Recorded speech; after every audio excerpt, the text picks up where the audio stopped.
दुनिया बनवला तू ही वाहिरे खुदाई, काहे ना बनवला दर्द दिल के दवाई।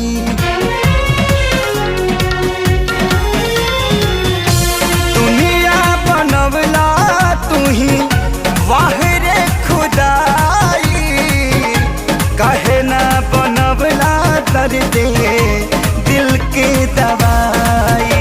सपना रहल अधूरा सोचल भइल न पूरा, गुजरीले दुख के दौर से